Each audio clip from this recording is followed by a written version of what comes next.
Diskarte para makaipon kahit maliit ang kita. Akala mo ba imposible ang pag-iipon sa maliit na sahod? Maraming Pinoy ang nadadala ng gastos kaysa diskarte sa pera. Pero baka kulang ka lang sa tamang strategy at mindset?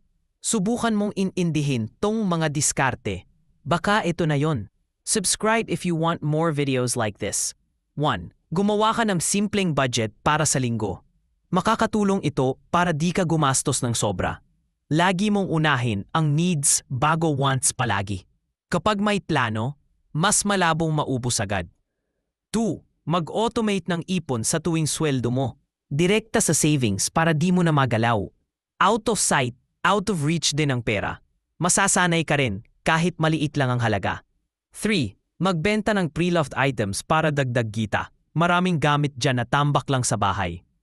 Baka pwedeng maging extra income kahit paunti-unti. Sayang kung nakatambak lang at walang silbi. 4. Iwasan ng pa-deliver kung pwedeng magluto muna. Mas tipid kapag ikaw ang nag-prepare ng meals. Isang simpleng ulam lang, 5 araw na budget. Malaking tipid sa food delivery at fast food. 5.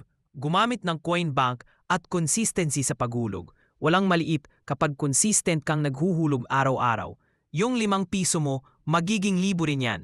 Makikita mong may napupuntahan ang barya mo. 6. Maghanap ng sideline kahit online lang muna. Maraming trabaho ngayon na kayang gawin sa bahay. Pwede kang kumita habang nakabreak sa regular work. Madaming paraan basta willing ka lang matuto. 7. Alamin kung saan ka madalas magwaldas talaga. Gamitin ang app o notebook para i-track lahat.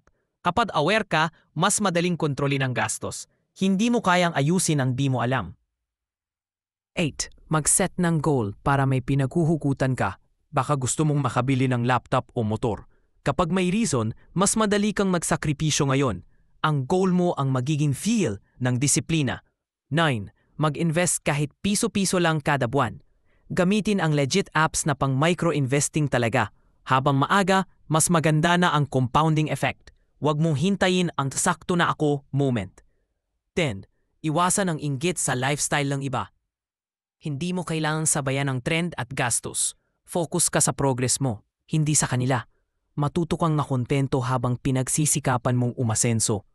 11. Gumamit ng envelope system para hati-hati ang gastos. Bawat envelope may label, pagkain, bills, emergency, savings. Di mo magagalaw ang savings kung may sistema. Lumalakas ang disiplina kapag may harang sa gastos. 12.